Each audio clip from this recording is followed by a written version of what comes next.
the waning light of a late autumn evening, the village of Wickenford lay hushed under a blanket of dusky mist.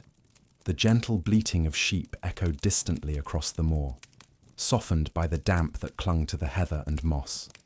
Smoke curled lazily from the thatched roofs, mingling with the scent of peat and the rich aroma of spiced pottage simmering over open hearths. Lanterns flickered gently behind oiled parchment windows, casting amber shadows onto the earthen paths worn smooth by generations of bare feet. Inside one such cottage, nestled near the edge of a copse of hazel and elm, old Aelric leaned back against a creaking wooden bench. The firelight played softly across the deep lines of his weathered face. His hands, stained from years of gathering and grinding, rested calmly on his lap. Before him, on a table darkened with age and soot, lay a carefully arranged bundle of dried herbs, their names long whispered through the mouths of wise folk and wandering healers. Henbane, valerian, mugwort, poppy seed. The villagers knew Aelric as a healer, a gatherer of forgotten names and watcher of stars. Some called him wise, others, with wary glances, called him something older. Sorcerer, alchemist, dreamwalker. But few denied that his draughts brought comfort to aching joints and calmed the spirits of the sleepless. Fewer still understood the curious rituals that sometimes wafted from his home when the moon rose fullest and the owls began to stir. That evening, young Edric, a thatcher's apprentice, stepped into the smoky warmth of Aelric's dwelling. He was no more than 16 summers, with wind-chapped cheeks and a restless gaze that spoke of sleepless nights and haunting dreams. His mother had sent him, hoping the old man might know a cure. "Sit, lad," murmured Aelric, his voice a low and lilting hush like a lullaby woven into the hush of the fire. "The world weighs heavy on your brow. Let us lift it, if only for a while." Edric obeyed, and the bench creaked again beneath the weight of a life just beginning to unfurl. He watched silently as Aelric selected 3 sprigs from the bundle, one pale, one dark, one red as old rust, and placed them gently into a small clay censer. With practiced care, the old man reached for a coal from the hearth, laying it atop the dried bouquet. A curl of pale smoke lifted into the dim room, spiraling upward like a spirit freed from the earth. "Breathe gently," Aelric said, not unkindly. "Not deep, just let the air carry it to you." So Edric breathed. What happened next was not the stuff of wild visions or fevered dreams. No angels burst forth from the shadows, and no devils came whispering promises into his ear.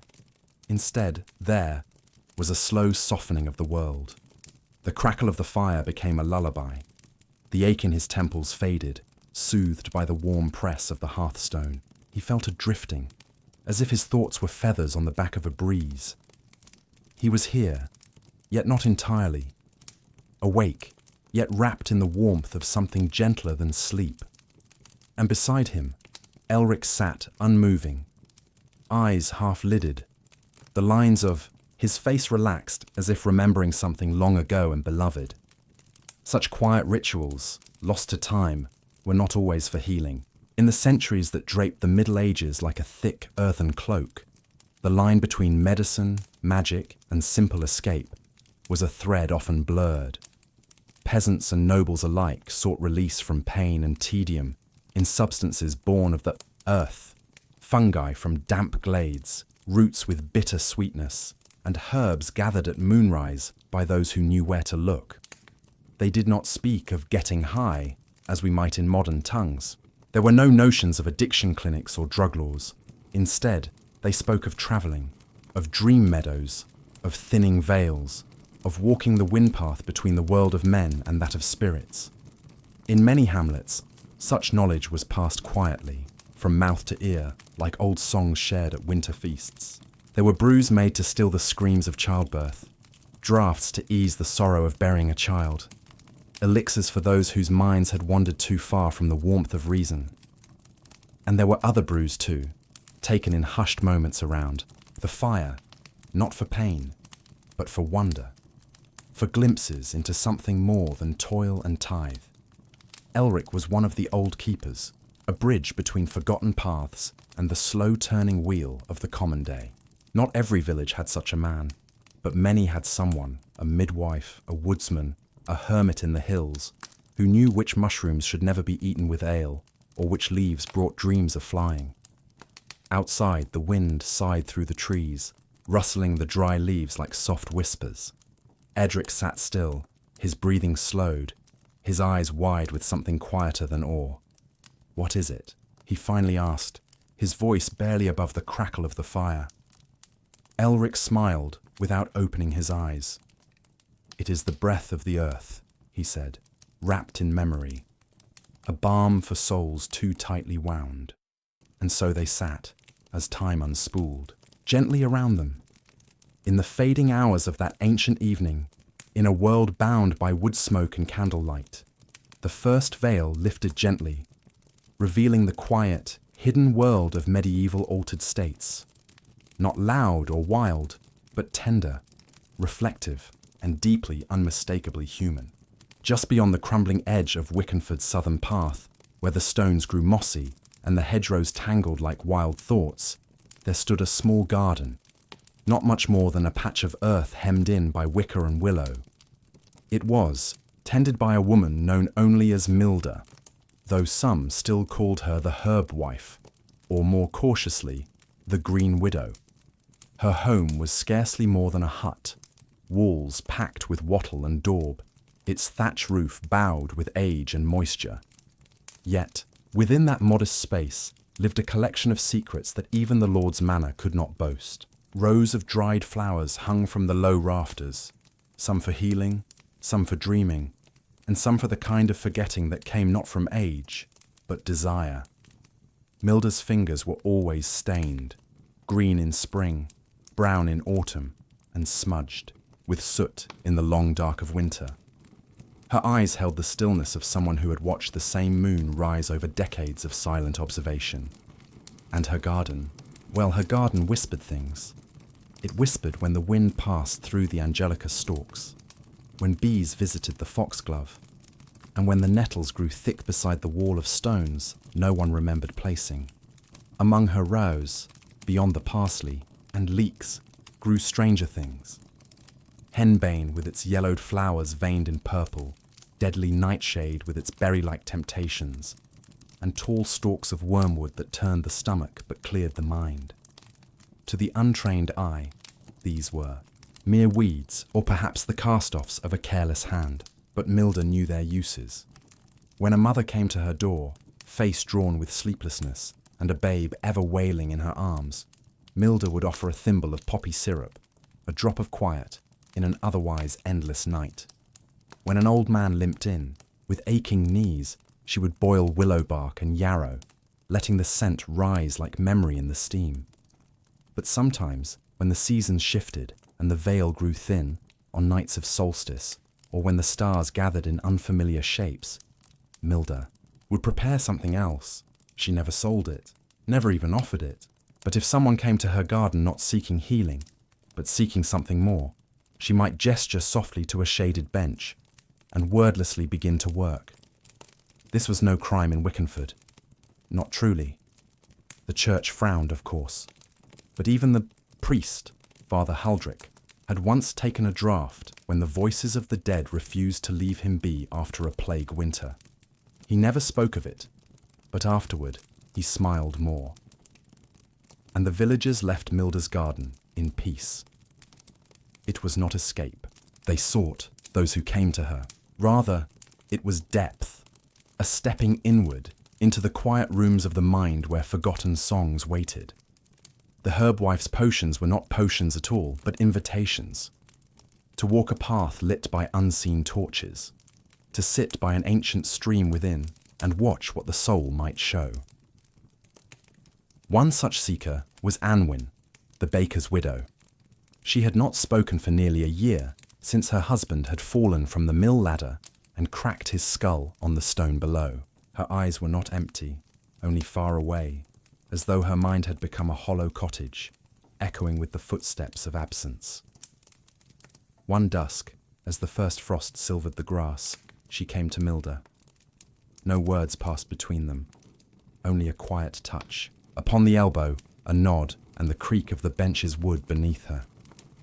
Milda prepared a simple mix: mugwort for dream, wild lettuce for calm, and a touch of blue lotus for gentleness. She soaked the herbs in warmed wine, humming softly, almost inaudibly, the way mothers hum to sleeping children. Anwin drank, slowly, carefully.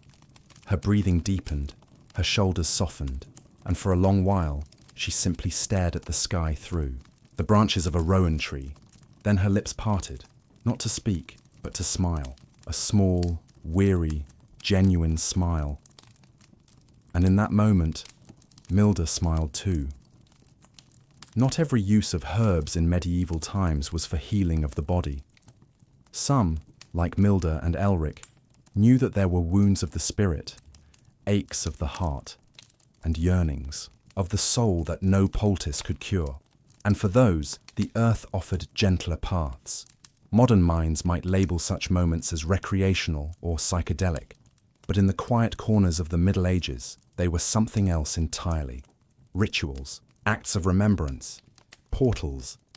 Milda's garden bore no signs, no teachings carved into stone. Her knowledge lived in memory, in smell and touch and rhythm, passed down from a grandmother who had once gathered herbs by moonlight in the wood beyond the river. No one knew where Milda had come from, and she offered no tale. But those who sat on her bench sometimes saw faces in the smoke, or heard songs they hadn't heard since they were children. Some wept, others laughed quietly. All returned changed, not dramatically, but subtly, like a tree bent ever so slightly toward the sun after a long storm. This was the magic of Milda's garden. Not spells nor enchantments, but an opening of inner doors, a permission to remember and to dream. Far from the mossy cottages and hidden gardens of the peasantry, behind thick stone walls and embroidered hangings, another kind of world unfurled, that of the manor. The noble halls of the medieval elite were dim with torchlight, echoing, with soft footfalls upon flagstone, and perfumed with incense not always intended for prayer. And here too, within those silent chambers, the desire to slip beyond the burdens of the waking world took quiet, fragrant root. It was in the manor of Lord Alaric of Fenridge, a grey, ivy-choked keep nestled between fog-laced valleys, where the first whispers of what might be called smoke dreams began to gather. Alaric, a man of 30 winters, had returned changed from war. No wound marked his body, but the brightness in his eyes had gone. The servant said he did not sleep. His steward noticed wine went untouched, and the softest sound made him flinch. He walked the ramparts by moonlight, muttering prayers or perhaps pleas. One twilight, a Moorish traveller arrived bearing spices and silks from far-off lands. Among his wares were sachets of sweet myrrh, sticks of cassia bark, and a small jar sealed in beeswax, marked only with a sigil none in Fenridge could read. The merchant offered no explanation, only that it was a breath from the southern sands for the sleepless. Lord Alaric, curious and desperate, accepted it. That night, by the glow of embers and with the chamber doors locked fast, he melted a pinch of the dark resin upon a copper dish. The fumes rose in lazy spirals, twining through the carved beams of the ceiling, carrying with them a scent neither wholly floral nor wholly spice, something liminal, like a memory just out of reach. He breathed, and slowly, the fortress within him began to crumble. Alaric later described the sensation, when asked by his steward in private, as falling backward into the arms of an old friend. He saw no visions. He heard no voices. But for the first time in many weeks, he slept. Deeply. And in the morning, the hard edges behind his eyes had softened, just a little. Word of the resins spread not through proclamations, but through whispers, from lord to lord, bishop to prior, poet to scribe. No one spoke of madness or magic. It was always framed gently, discreetly, a scent for rest, a smoke for clarity, a taste of calm, Soon the halls of the noble became laboratories of quiet indulgence. Cushioned alcoves were created behind arras curtains, incense braziers imported from the east. Herbs once dismissed as peasant fare now found new esteem. Damiana, frankincense, opium-drenched rose petals, mixed gently, burned slowly, breathed in silence. A quiet transformation began in these halls. Discussions of politics and inheritance gave way, in some corners, to long evenings of shared reflection beneath veils of smoke. It was not the raucous pleasure-seeking one might expect of courts. Rather, it was contemplative, melancholic even. A search for stillness, for softness, amid a world of steel and duty. Lady Evelyn of Rivmarch was one such soul drawn to the gentle escape of scent and spirit. She had been wed at 13, widowed at 21, and since then had spoken little and smiled less. Her chambers became a sanctuary of hush, soft pillows of linen and silk, shelves of pressed flowers, a single brazier carved of blackened oak. Each evening she burned a mixture of dried violet, powdered clove, and a shaving of resin traded from a Jewish apothecary in Norwich. Servants were dismissed, curtains drawn, and in the thick, perfumed silence she wandered far, not away from the world, but deeper into herself. Letters from those who tasted these drifting dreams began to reflect a new kind of language, softer, slower, more inward. Poets wrote of veils and vapours, of sailing the candle-lit tide of thought. Knights once hardened by campaign returned home with new eyes, seeking not always to fight, but to feel. It was never a public affair. The church, ever watchful, eyed such practices with suspicion. Incense was holy, yes, in mass, in death rites. But when it crossed into pleasure or personal vision, when it ceased to be lit for God and instead for oneself, murmurs began. Priests wrote cautiously in their marginalia, Herba ignota, fumus dulcis, sed unde venit, qui prodest? Unknown herb, sweet smoke, but whence it comes, and whom does it serve? Yet even within monasteries, there were quiet experiments. In the scriptorium of St. Ethelbert's Abbey, Brother Willick, a gentle monk known for his illuminated psalters, began infusing his ink with essences of lavender and poppy. He claimed it calmed his hand and made the scriptures sing more sweetly beneath his quill. The abbot, though wary, could not deny the beauty of the work, nor the peace it seemed to bring to Willick's once troubled mind. These moments, these breathings of smoke and stillness, reveal a side of medieval life often lost in tales of conquest and plague.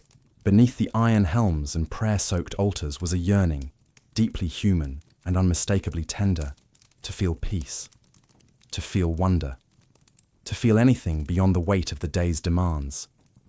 Whether in manor halls, behind nunneries, or among the quiet cells of cloistered scholars, the act of inhaling smoke to touch the edges of self and spirit was not rare.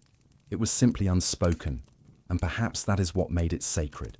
Beneath the cloud-heavy skies of spring, pilgrims moved across the winding roads of medieval Christendom like soft streams of devotion, their footsteps carving slow patterns into the ancient soil. They carried little, bundles of linen, a wooden cross hung at the throat, a staff for balance, a flask of watered ale, but they bore within them burdens far heavier, grief, guilt, longing, and sometimes a deep and unspoken desire to see the world not as it was, but as it might yet be. Pilgrimage in those days was more than a journey to relics or shrines. It was a sacred wandering of the soul, and not all pilgrimages were marked by milestones of stone. Some paths were inward. Some shrines could only be reached with the aid of smoke, leaf, and whispered prayer. The shrine of St. Cadwyn, nestled in the woods of northern Cymru, was said to be one such place. Unlike the grandeur of Canterbury or the stately relics of Santiago, Cadwyn's chapel was scarcely more than a hollowed glade, marked only by a standing stone and a tumbled archway covered in moss. Yet pilgrims came, quiet ones, distant-eyed. Many arrived alone and departed the same, but always changed. Sister Hildreth, an anchoress once bound to her cell at Glastonbury, wrote of Cadwyn's Grove in her later years, noting in her diary, "There, the air does not taste of earth but of memory. A fire burns ever low beside the stone, and those who tend it wear garlands not for beauty, but for remembrance." What she did not write, what she perhaps dared not, was what happened at dusk. At dusk, the keepers of Cadwyn's shrine would prepare a circle, not of chalk or blood, but of woven herbs, rosemary, rue, and vervain. Pilgrims were invited not to kneel but to recline, their heads rested upon bundles of sweet hay. A thin smoke was lit from crushed juniper and a bitter herb they called gate-thorn. It stung the eyes slightly, but brought warmth to the belly and stillness to the heart. No chants were uttered, no visions promised. But over the course of an hour, as the fire cracked and the night thickened, many who lay within that circle spoke of gentle visitations, not of saints with shining swords, but of lost mothers, laughing brothers, or even their own younger selves, standing barefoot in long-forgotten fields. Some wept. Others sang quietly, songs they could not recall having ever learned. The church, officially, disapproved of the grove. Yet each bishop who attempted to shut it down found themselves met with curiously calm resistance. Letters went unanswered, summonses delayed, and soon Cadwyn's glade faded again from memory, known only to those who needed it most. But it was not only holy wanderers who partook in these herbal rites of passage. Along the Camino de Santiago, particularly in the Pyrenean passes, certain villages became known for their hospitality, not only in food and lodging, but in el agua de visión, a tea offered to pilgrims whose hearts were troubled or whose limbs refused further motion. The tea, made from crushed wild mint, valerian root, and petals of the blue cornflower, was said to bring vivid dreams in which the path ahead was revealed, not by map or guide, but by a sense, felt deep in the bones, of where one must go next. Brother Alvaro of Burgos, who walked the Camino 3 times, wrote in his journal, "After the tea, I slept by the hearth of the old widow's inn, and there I dreamt of a bridge of stars, where my father stood, smiling, silent. When I woke, I knew I must return home. My journey, I realized, was not westward, but inward." These accounts were never officially recorded in church history. They were passed in whispers, shared on roadside benches, recounted beside riverbanks, and under olive trees. It was the language of those who walked to remember, to forget, or simply to feel. To travel by foot across the medieval world was to step outside of ordinary time. The rhythm of the road was slow, deliberate, meditative, and for many, these moments of altered consciousness, induced by herbs, smoke, or sacred brew, were not diversions, but deep complements to the journey. They offered glimpses beyond the veil, like windows briefly unlatched on the upper floors, of the soul. Of course, such practices were not universal. In the lands of the Rus, where snow silenced the roads and shrines lay far between, travellers turned instead to fermented drinks laced with fungi from the birch forest. These brews brought warmth and, occasionally, visions that mirrored the myths of their ancestors: firebirds, endless wolves, trees that whispered in voices like wind over frozen rivers. Even in the Holy Land, among pilgrims who had crossed sea and sand, accounts survive, fragmented, hidden in letters, of a dark drink shared beneath the arches of Damascus, said to ease sorrow and allow the heart to speak with God in the silence between thoughts. In all these places, across 1,000 miles and more, the yearning remained the same, to go beyond the borders of known self, not to escape life, but to meet it more deeply. Pilgrimage, after all, was always as much about the traveller as the trail, and sometimes, to hear the call of the sacred, one had to first quiet the mind, with fire, with herb, with a cup of steaming. Clarity held in trembling hands beneath stars too old to name. Behind the quiet stone walls of monasteries, life in the medieval world moved with a rhythm slower than the rising sun, and more precise than the toll of the bell. Monks and nuns lived by hours, matins, lauds, prime, and their days were filled with prayer, silence, and the copying of sacred texts.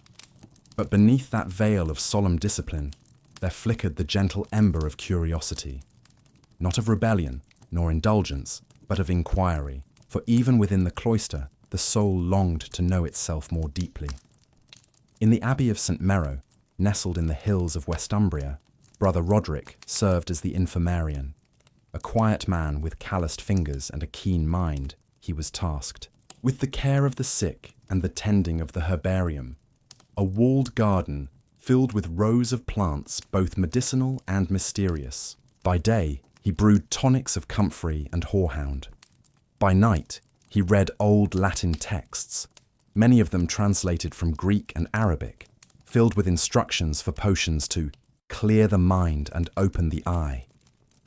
One such recipe caught his attention in a crumbling copy of De Materia Medica, inherited from a long-departed prior. It called for myrrh, wormwood, and a rare flower known as Salvia divinorum, said to grant insight to those who seek divine union. The Latin was dense, the measurements imprecise, but Roderick, cautious, methodical, decided to try a variation with local plants. He prepared his infusion in silence. Mugwort for dream, fennel for clarity, and a single petal of belladonna, not enough to harm, but just enough to shift the veil. He drank it at midnight, seated beneath the old yew tree in the garden. The stars above him, like ink droplets, spilled across a monk's parchment. The experience did not bring angels, nor visions of hellfire. Instead, he felt time unravel, the minutes stretching like soft linen, his breath becoming a hymn. The wind moved differently, and he swore he heard the garden hum, not as a song, but as a kind of sacred vibration, the echo of God's first breath, still lingering in the leaves.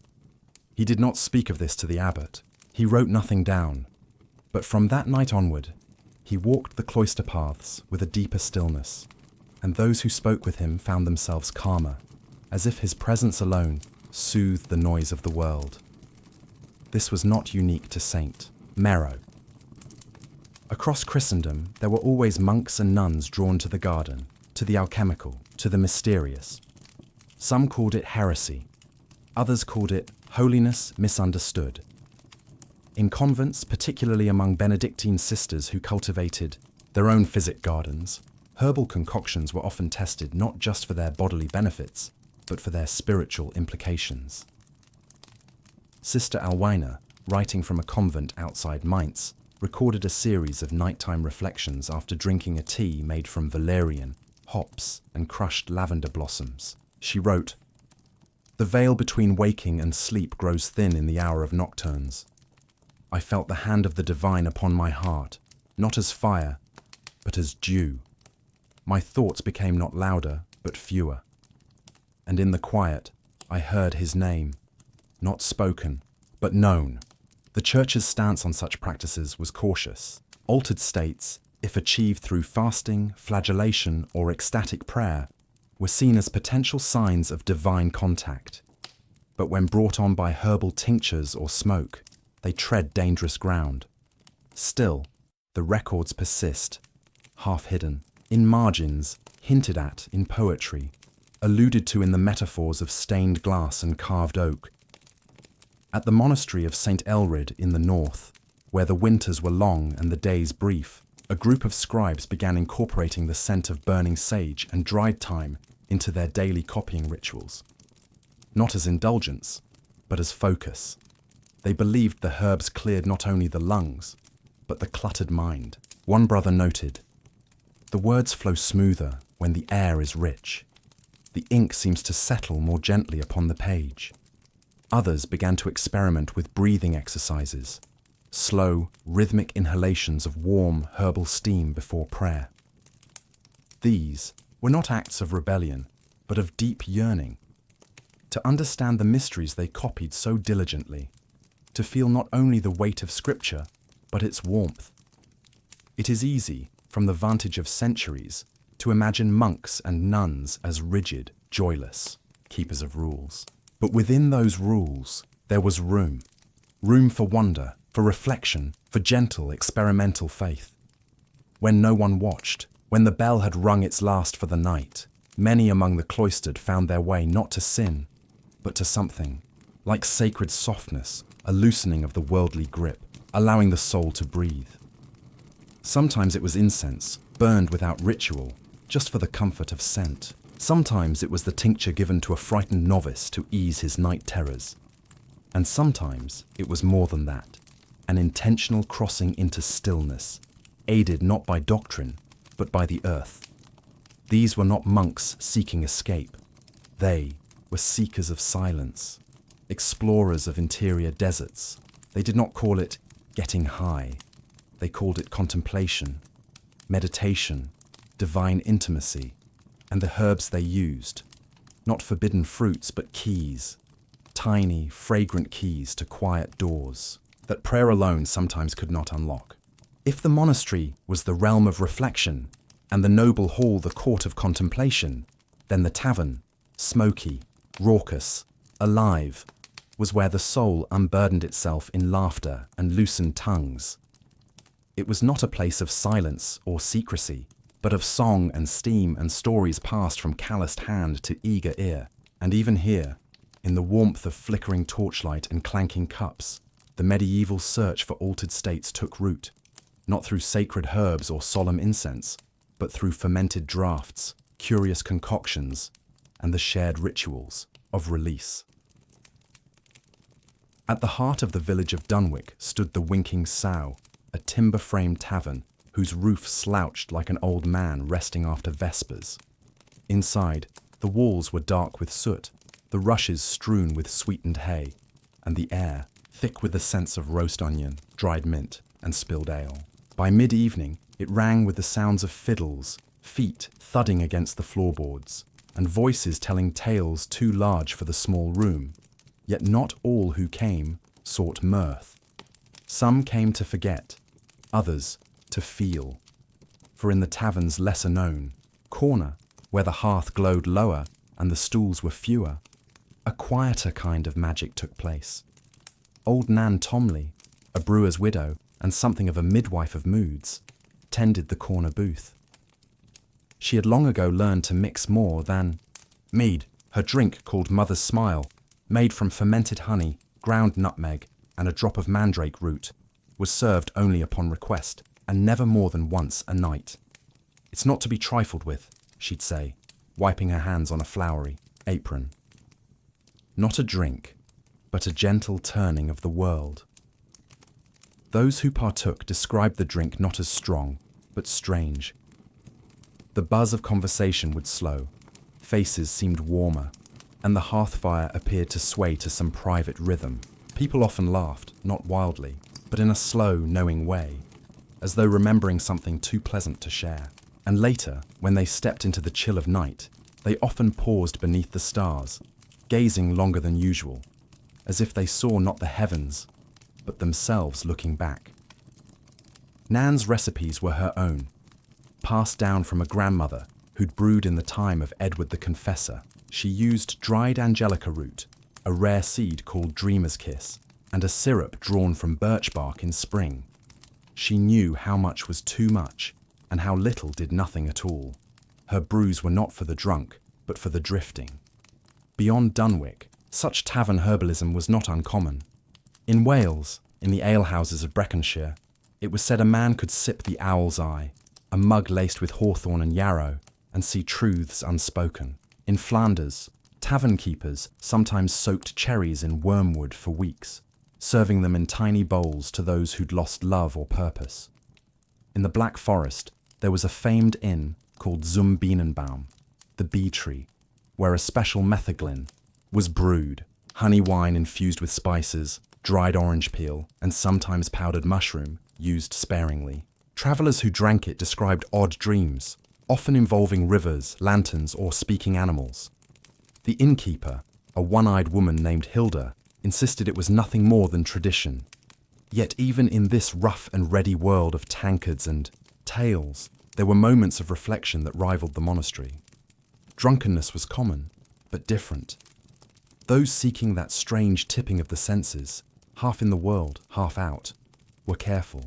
They drank slowly, spoke less, and often drifted into long silences as music and murmur surrounded them like warm linen.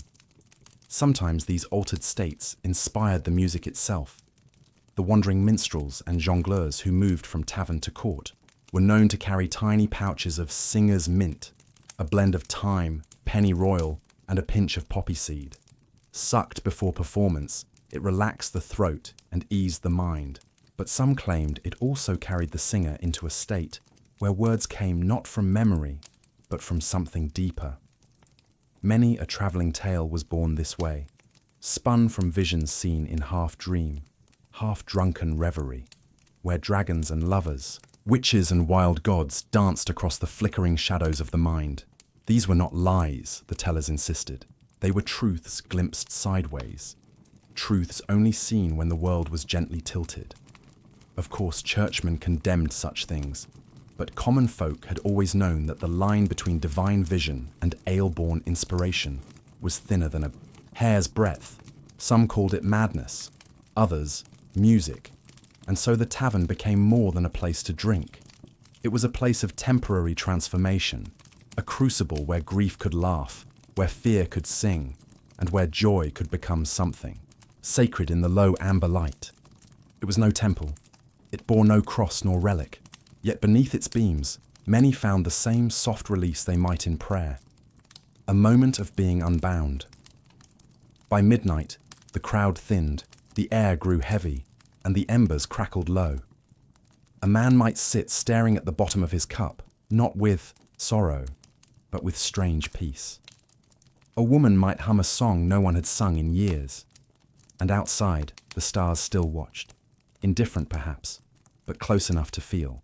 Deep in the shadowy folds of Europe's forgotten woods, where paths narrowed into bramble and sunlight dripped like honey through the trees, an older world lingered, quiet, unbroken, and rooted in rhythms not recorded by monk or noble. This was the realm of the green folk, the hedgewalkers, the keepers of customs whispered long before the cross stood upon every hill. And it was in this stillness, among oaks and hollies, that some of the earliest experiments with altered states unfolded, carried not as rebellion, but as reverence. To the villagers of Braith Glen, the woods were more than timber and game. They were alive, breathing in their own slow way, and to enter them was to cross a threshold, one of mood, of spirit.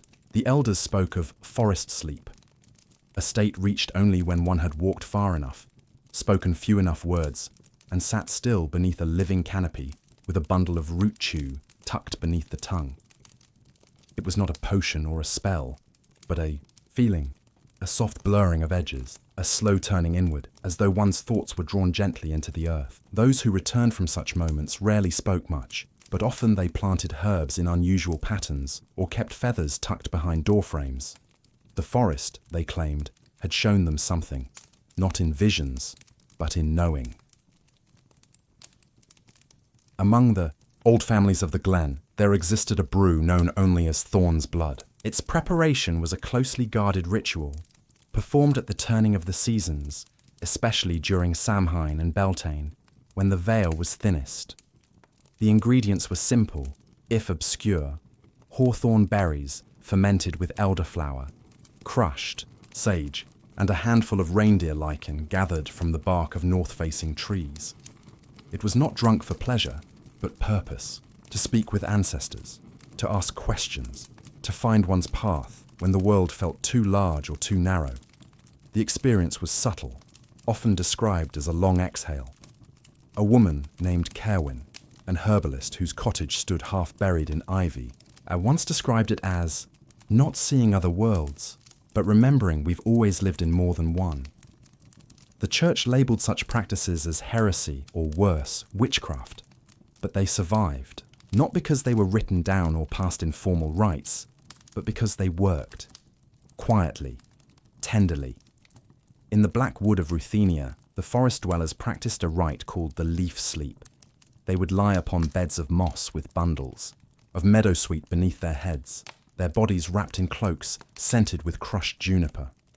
A decoction was drunk, made of birch sap, honey, and dried amanita mushrooms, boiled to reduce its sting. The dream state it induced was slow and mild, but rich with colour and memory.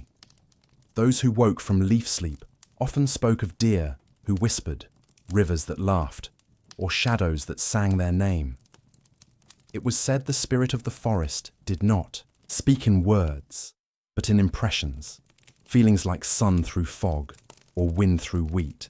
And to understand it, one had to be quiet inside. This quietness was cultivated through preparation, fasting, solitude, the lighting of greenwood fires. It was not unlike the preparation of a monk for prayer, though no psalms were sung, only the low hum of ancient songs whose meanings were never fully known. In Saxon lands, before the conquest, there were the seers of the fen, women who lived, alone in marsh huts, gathering herbs that grew half-drowned in the reeds. They brewed a draught of bogbean, angelica, and skullcap root. The potion was bitter and dark, and those who drank it did so in silence. It was believed to thin the barrier between the self and the murky world of spirits, not unlike the Christian visions of saints, but less grand, more personal. These seers often served as midwives, healers, and sometimes as guides for those racked by grief. They would sit with the bereaved through the night, offering the draught with gentle words and allowing the sorrow to loosen its grip. The dreams it brought were often soft. Memories returned, not as torment, but as balm. Even in Norse territories, long before conversion, the Völur, wandering prophetesses, used herb smoke and chant to enter states of trance. Their staffs were carved with runes, their cloaks adorned with feathers. They inhaled the smoke of juniper and dried henbane, singing in low rhythmic tones until the world around them shifted. These states were not seen as aberrant, but sacred. They allowed the seer to reach the threads of weird, the great woven pattern, of fate, and glimpse possible outcomes.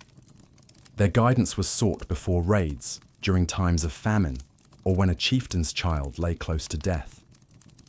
Though time and conquest scattered these women, their practices lingered in fragments, in lullabies, in herbal teas given to children to keep away night frights, in the habit of hanging rosemary at the doorway, so no ill spirit may cross. By the High Middle Ages, such woodland rites were no longer widespread, but echoes remained. In some villages, Beltane fires still burned with branches of birch and herb, not merely for fertility, but to invoke that old wild clarity. In others, elders still gave the root wine to those who could not sleep, watching closely as the drink took hold, and the soul began its gentle wandering. And always, behind the fear of the church and the forgetting of history, the forest remained, waiting. It did not judge, it did not demand. But to those who came with respect, with quiet footsteps and open hearts, it still offered its gifts, a different way of seeing, a softer way of being, not madness, not sin, but stillness.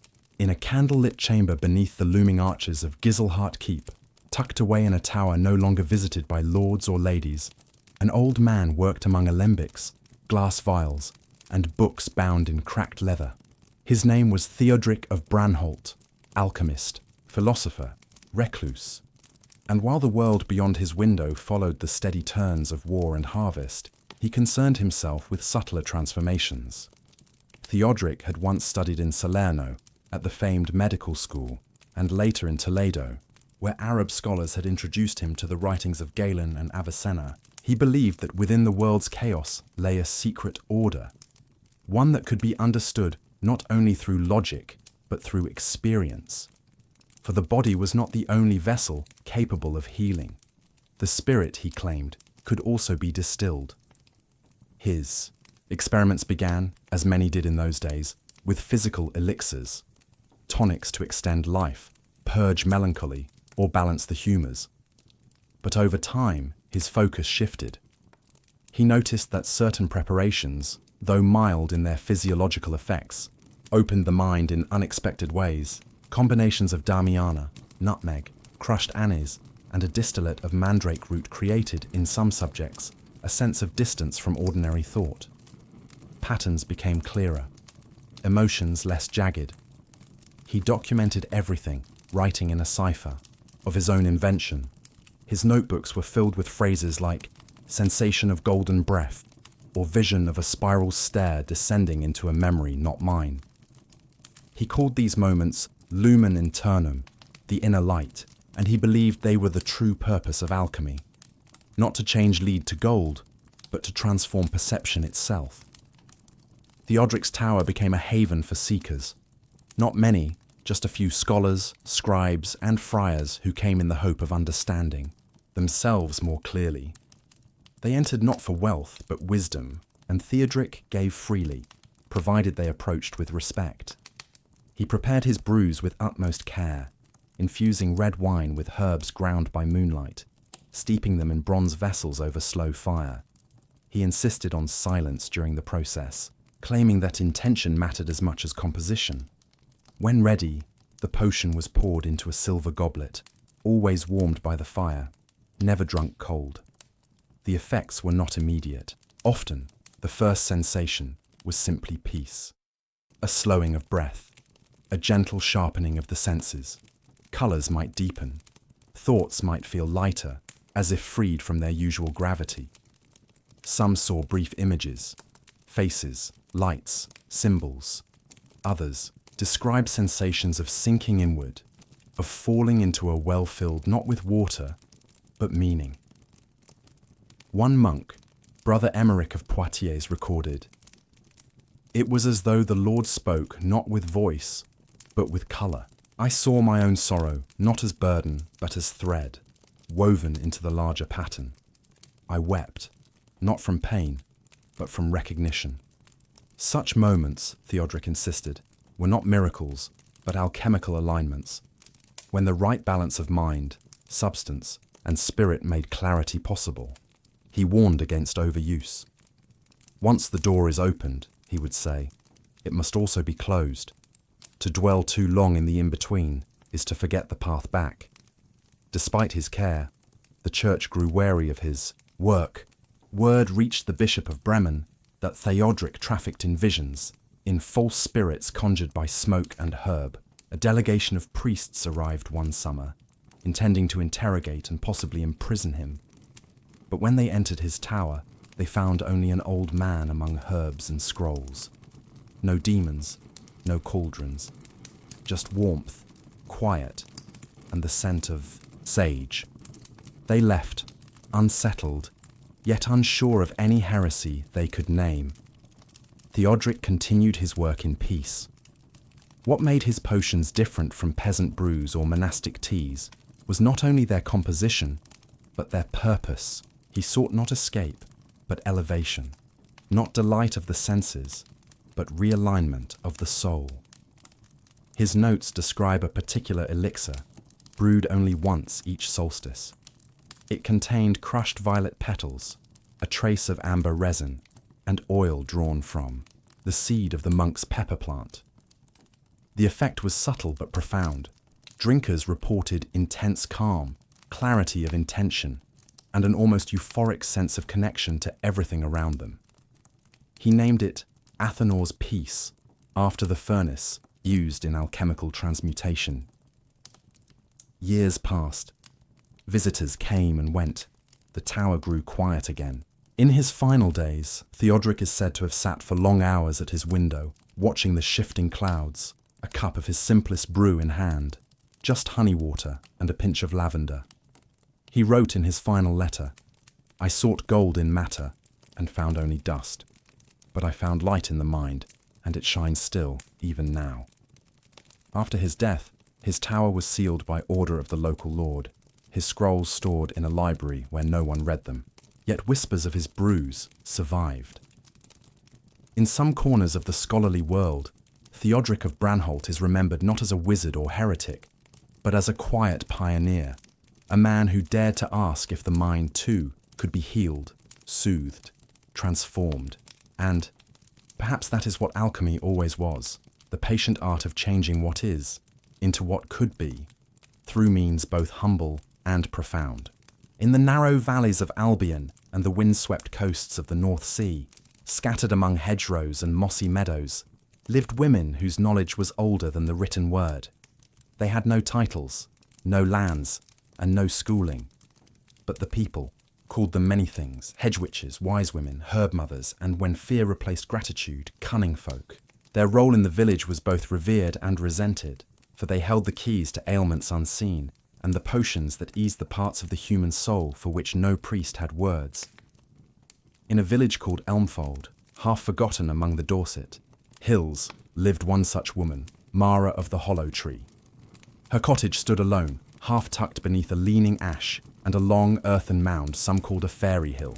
Children whispered that the hill moved at night and that Mara spoke to things in the dark, but mothers still brought her their infants when fevers struck, and sons still came when dreams turned foul and sleeplessness would not break.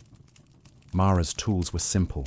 Dried herbs hung from her beams in thick bundles, and her floor was lined with bowls of powdered bark, bones, and blue-stained cloths steeped in oil. But it was her brews, steeped in wine, or left beneath the moon in lidded pots, that set her apart. These were not medicines in the strict sense. They were experiences. One such potion was known as the Knight's Ladder. It contained skullcap, elderflower, valerian, and the faintest tincture of belladonna, added drop by cautious drop. It was offered not to all, but to those Mara deemed ready. Readiness to her meant not desperation, but the desire to understand, whether a dream, a grief, or the haunting echo of something left undone. The ritual of drinking it was slow. The recipient would sit before the fire, feet upon a bed of ash and rue, while Mara hummed a low, tuneless melody. The tea was bitter, but within the hour, most drinkers would begin to feel a warmth rising, not physical, but emotional, as though the soul had remembered a song it had not sung in lifetimes. Some cried, others laughed. A few fell into deep, wordless sleep and awoke with a strange new clarity. Mara did not call it magic. She called it listening. Yet not all saw her that way. Father Elfric, the village priest, had long warned his flock of her shadowed dealings. To him, herbs were useful only when sanctioned by the monastery's codex. Anything else was pagan remnants, remnants that should have been extinguished with the old gods.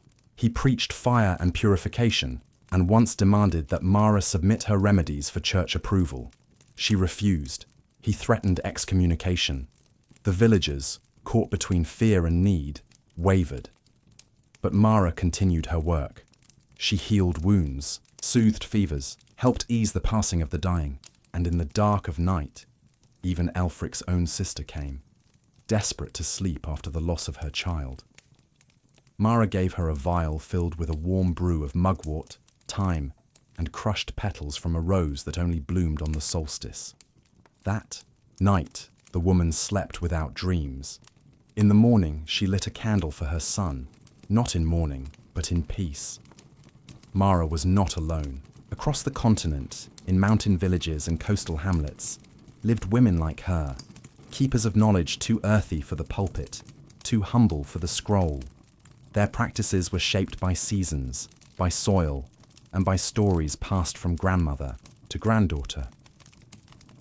In the marshes of East Anglia, a healer named Fennel Meg was said to brew a wine of angelica root and clary sage that allowed those who drank it to walk with the morning fog and find answers in its silence.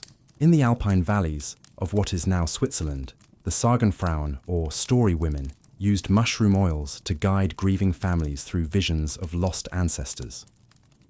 They did not ask gold, they asked silence, trust, and respect for the old ways. But with time, suspicion grew. In the late 14th century, during the early murmurs of the witch hunts, such women became targets, not because their brews harmed, but because they worked, because they offered healing without holy water, visions without scripture, and peace without penance. To those in power, this was dangerous. And yet, their knowledge lived on, hidden in recipe books disguised as cookery, carried in lullabies that mothers sang with herbal references veiled as fairy tales, whispered in birth rituals, death songs, and the practice of hanging rowan branches above cradles. Their brews for altered. States did not promise spectacle. They offered something quieter, perspective, reflection, softness, a touch of the divine, not in thunder or glory, but in the rustle of leaves and the feel of warm hands upon one's brow.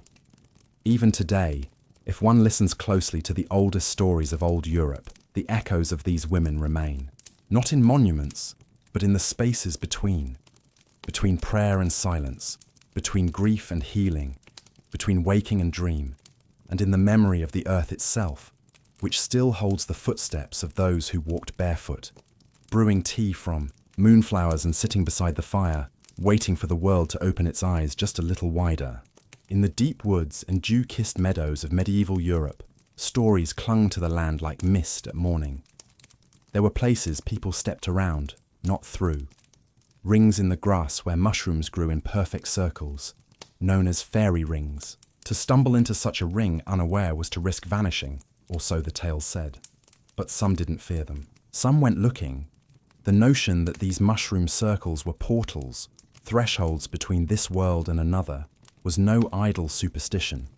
For those living close to the land, who read the wind like scripture and treated herbs like trusted kin, such circles held a strange power. And often, that power came not only from belief, but from the mushrooms themselves. The red-capped fly agaric, Amanita muscaria, with its white spots and uncanny appearance, was perhaps the most infamous. Found beneath birches and pines, it was both feared and respected. Some claimed it could poison. Others swore it could help one see the dancing lights that came before a storm. In truth, both were right. In the village of Hymir, nestled against the forest edge, the herbalist Cuthwin was one of the few who knew how to prepare the fly agaric safely. Dried carefully over the hearth, with skins removed and caps sliced. Thin, he would brew a tea that smelled faintly of loam and resin. He called it Fail's breath, after an old word meaning twilight. This tea was not given lightly. It was reserved for those who had lost their path, not physically, but within. A father who could no longer laugh since burying his son. A maiden who feared her own thoughts when alone. A carver who swore the faces he sculpted began to whisper in the night. The tea was taken at dusk. The drinker would lie upon a blanket of elder branches, wrapped in wool, and watched over until morning. The effects varied, sometimes gentle waves, of colour, sometimes visions of animals speaking, sometimes a deep journey inward, where thoughts unfurled like scrolls. One such tale, recorded by Cuthwin's apprentice, spoke of a weaver named Helga, who had not spoken in a year. After drinking Fail's breath, she described seeing a road made of silver threads, stretching across the stars. She walked it, barefoot, until she found a door made of nettles. On the other side, her childhood self waited. They embraced. She awoke weeping, and by sunrise, she was singing old weaving songs once more. Not all such encounters were so tender. Some were confusing or frightening, visions of tangled woods, endless corridors, or faceless monks. But even these, Cuthwin believed, served a purpose. The mind shows what it needs to befriend, he would say, not what it wants. Beyond the fly agaric, there were other mushrooms known to those who listened to the land. In the wetlands of Brittany, the bluish psilocybe mushrooms grew in damp clusters beneath old willows. Local lore called them the monks' lanterns, and it was said they glowed faintly when the moon was high. Whether literal or metaphorical, the name persisted. These mushrooms were rarely eaten raw. They were dried and ground, then steeped in sweet cider, diluted with rosewater. The effect, while gentle, brought what some described as second sight, an intuitive clarity, often accompanied by the sensation of hearing one's own thoughts from a distance. In nearby abbeys, certain monks were rumoured to use such brews not in sin, but in search of God's whisper. One letter, unsigned but preserved in a Florentine library, tells of a brother who took the mixture in solitude and wrote, "Tonight, I saw the Lord not in light, but in colourless warmth. He said nothing, but I understood." Of course, the Church officially denounced such things, but the line between mystical experience and dangerous delusion was often blurred, even among the faithful. Visions of saints and angels, voices from beyond. These were canonized only when convenient. Others were labelled witchcraft. In the moor, remote parts of Scotland, where the heather rolled like waves and mist clung like breath, tales told of seers' feasts, night gatherings during the old festivals, when certain mushrooms were consumed with oatcakes and honeyed milk. Participants described being taken underhill to halls of light and music, where time stood still. They returned with stories of lost kin smiling beside spectral hounds, or of speaking trees whose branches sang. The elders taught that such experiences were not literal, but meaningful, that the land spoke through symbol, and that the mushrooms were its translators. Children were warned never to eat a mushroom unless guided. Knowledge was passed carefully. Those who didn't respect the rites were said to wander too far, and some never returned. Even among travelling bards, mushrooms were tools of inspiration. The famed lyrist Madoc the Grey once claimed his greatest ballad came to him after a dream he had beside a fairy ring. With nothing in my belly but mushroom wine and moonlight. He sang of a bridge made of laughter, of lovers turned to stars, of wolves who taught men to dance.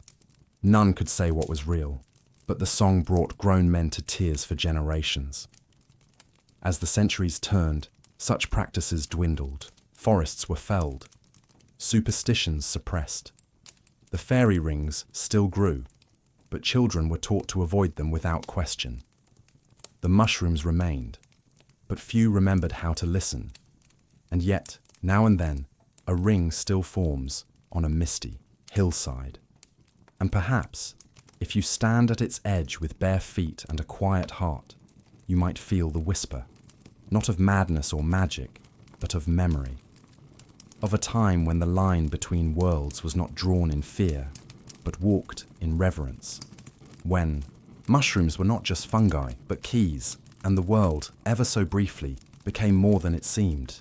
In the narrow, lamplit lanes of the medieval cities, where horses clopped on wet stone and guild banners swayed in the breeze, stood shops that smelled not of bread or iron, but of dust, spices, and 1,000 quiet mysteries. These were the apothecaries, half doctor, half sorcerer, their shelves lined with jars of powdered root, dried beetles, and scrolls penned in half-forgotten tongues. Among them, a few held more than salves for wounds and syrups for coughs. They kept, behind locked cabinets or beneath floorboards, recipes for altered sleep, softened thoughts, and gentle mind journeys. Not all were legal. Few were advertised. But for those who knew which questions to ask and how to slip a coin without drawing notice, there were wonders to be found. One such apothecary stood in the Venetian quarter near San Polo, a low building with stained glass windows shaped like almond eyes, behind which glowed a soft amber light even at midnight. Its keeper was a man known only as Master Raphael. Some said he had been a monk, others claimed Moorish blood. All agreed he had seen things that made men wiser and stranger. Raphael spoke little, but when he did, his words were careful, almost poetic. His customers were not drunkards or fools, but merchants too anxious to sleep, travellers haunted by things they'd seen on crusade, or widows who wished to dream of faces now lost to time.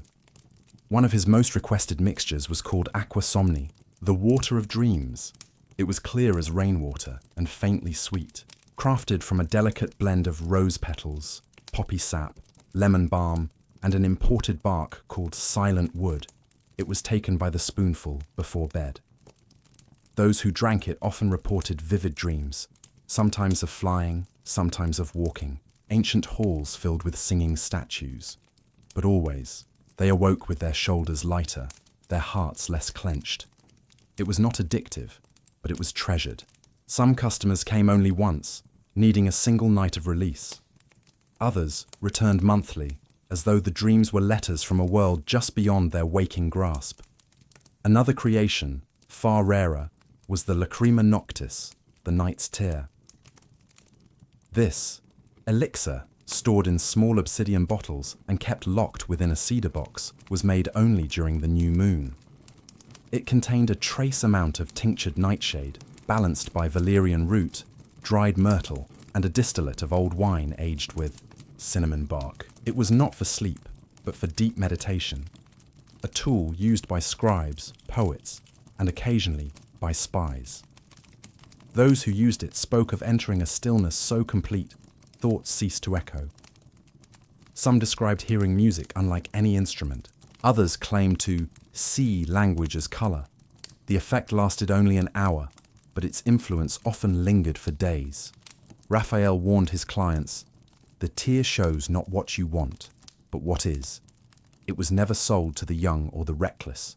Elsewhere, in Europe, similar merchants operated with equal subtlety. In Prague, within the walls of the Jewish quarter, the apothecary of Saul ben Natan offered a powder called Mishnat ha-Ruach, or teaching of the wind. Mixed with milk and honey, it was said to bring dreams of past lives or glimpses of possible futures. Saul believed the soul, in its quietest state, remembered more than we dared believe. In Cordoba, under the Caliphate, the philosopher-physician Al-Fariz sold sachets of dried lavender, mint, and a spice called al-nadra, used to induce dreams of clarity and calm. These were not illegal, but closely monitored. Yet Al-Fariz wrote in a hidden codex, "The mind's eye, once opened by kindness, seeks only peace. It is the fearful heart that closes it again." Not all dream drafts were meant for solemnity. In Parisian alleys, bustling with students and minstrels, a tea called Le Rire du Loup, the wolf's laugh, was sold in secret. Made of cinnamon, mugwort, and a pinch of wild rue, it brought not visions but laughter, uncontrolled, contagious, cathartic. Those who drank it in groups often found themselves laughing until tears came, and afterward feeling lighter, cleansed. Some said it cured grief, if only for a day. In all these cities, these concoctions were passed quietly, like secrets between friends. They were never common, never served to the careless. They required trust, preparation, and often an oath never to misuse what was given. Even churchmen, in their more honest moments, admitted to using such mixtures. A bishop in Avignon once confided in his private ledger that he took a few drops of Venetian sleep water before every mass, not for indulgence, but to silence the noise in his head, so he could better hear the divine. It was not heresy, it was hope. As centuries passed, these elixirs faded from open use. Laws tightened, apothecaries burned, recipes vanished into codices buried in monasteries or smuggled into private libraries. But their essence remained, in the longing of poets, in the prayers of the sleepless, in the quiet nights when the soul asked not for stimulation, but for stillness. And sometimes, in a forgotten drawer, behind a pane of dust-glazed glass, there still lies a bottle, small, unassuming, waiting. Among the stone chapels and crumbling churchyards of medieval Christendom, there existed a life stranger than monasticism, lonelier than pilgrimage, and more mysterious than martyrdom, the life of the anchorite. These were men and women who chose to be walled away, not metaphorically, but literally, in small cells known as anchor holds, often attached to the outer walls of churches. They lived, ate, slept, and prayed in that one chamber until their death. But inside those narrow cells, beyond the prayers and psalms, some anchorites sought deeper silence still. Not only the silence of the world, but the quiet within, the kind that cannot be reached through fasting alone. One such woman was Sister Isolde of Withmere, an anchorite walled into her cell in the year of our Lord 1283, beside the parish church of St. Judoc. She was 27 when she entered and died within those stone walls more than 4 decades later. Her letters, copied posthumously by a passing abbot, offer a rare glimpse into a life where time no longer moved in days or seasons, but in breaths and stillness.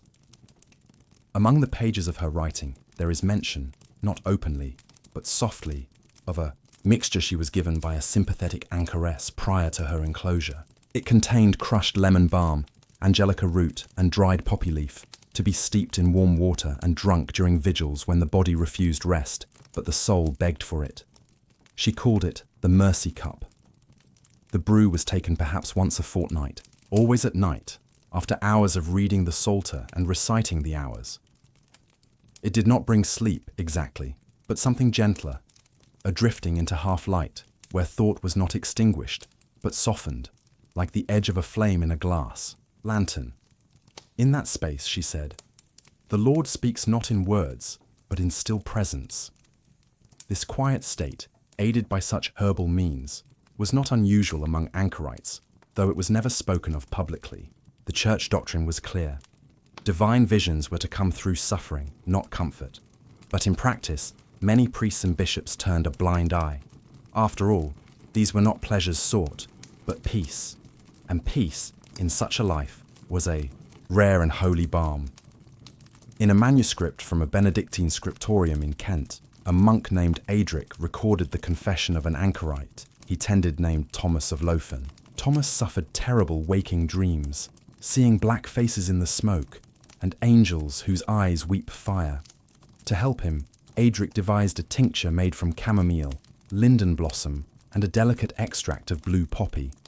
It was placed in Thomas's porridge once every few weeks.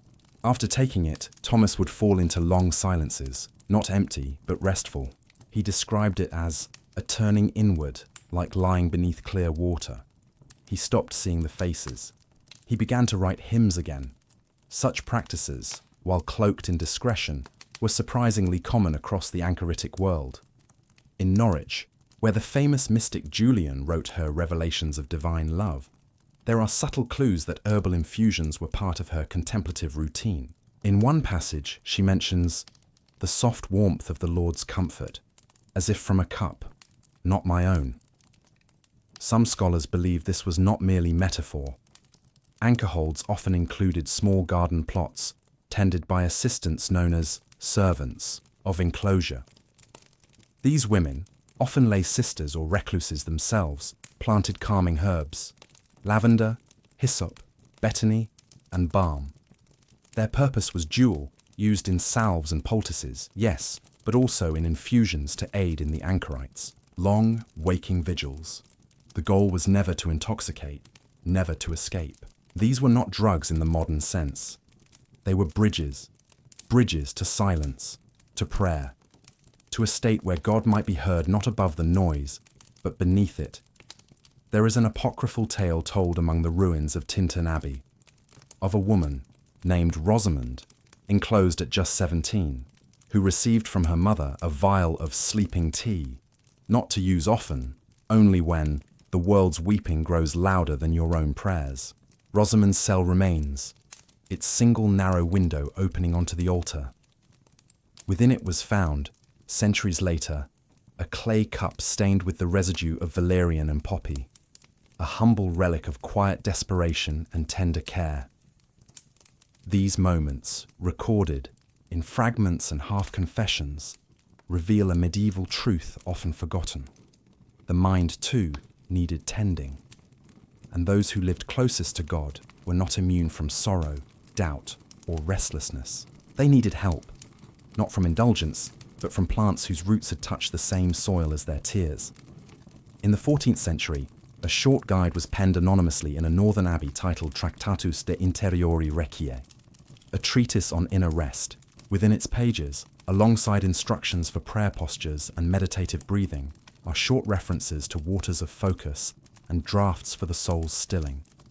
Though never explicit, the descriptions match known calming preparations of the time. The closing line of the treatise reads, "He who quiets his breath with leaf and intention may hear God where the wind sleeps." The anchorites, in their silence, were not cut off. They were attuned, listening for whispers most dared not pursue. And if, now and then, they used herb or flower to soften the noise of thought, it was not heresy, but humanity. Today, their cells are empty. The stone is cold, the windows bricked. But in some corner of the world, perhaps in a quiet garden or among the pages of an old book, their stillness lingers. A stillness made possible not only by prayer, but by tea, root, and the ancient wisdom that the body, too, is part of the soul's journey. Death was never far in the medieval world. It lingered in the coughs of winter, in the silence after childbirth, in the slow breath of the old man waiting beside the hearth. It came with war, with famine, with plague. And yet, despite its constant presence, death was not only feared, it was also honoured, tended, and, in some quiet, herb-scented corners, accompanied with ancient rites meant to soothe not only the dead, but the living left behind. In many villages, the passing of a soul began a period not only of mourning, but of careful preparation. Bodies were washed with rosemary water, an herb long associated with remembrance. Sprigs of it were laid beside the head or braided into wreaths to circle the brow. But beyond these visible customs, some communities practiced deeper rites, ones that invited the mind to enter grief fully and perhaps even glimpse beyond it. In the valley town of Wexton, nestled between high hedges and stone cottages, a peculiar tradition persisted for generations. On the third night after a person's passing, a small fire was lit behind the home, and close kin would gather in a circle. There, they would drink a mild herbal infusion, known only as the parting cup. This potion was made from wild thyme, angelica, elderflower, and crushed sweet flag root, steeped in warmed mead. It was not intoxicating. Rather, it created a sensation of lightness, of air returning to lungs that had forgotten how to breathe deeply.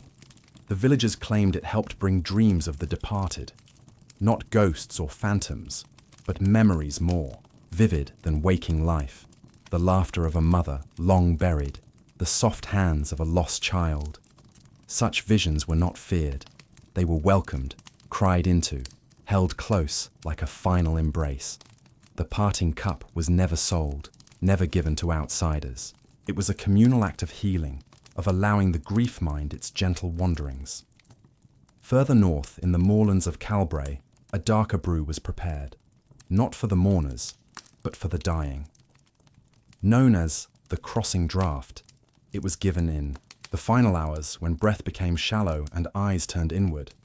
It contained poppy resin, yarrow, and boiled bark from the blackthorn tree. Some said it dulled the pain. Others claimed it helped the soul slip gently from the body, like mist rising from a pond. A monk who once travelled to Calbray recorded, "The dying man smiled, not for us, but for something beyond. I do believe the draught let him see the arms that waited." The church, ever wary of unblessed rites, sometimes condemned these mixtures, and yet many clergy, especially those living in remote parishes, turned to the same herbs when their own flocks suffered. For what psalm could reach where grief burrowed deepest?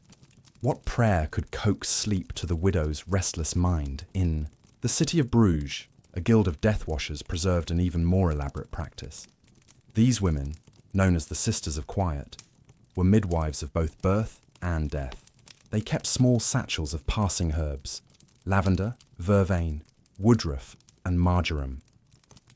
These were burned at the bedside, not as incense for show, but as companions for the spirit's last walk.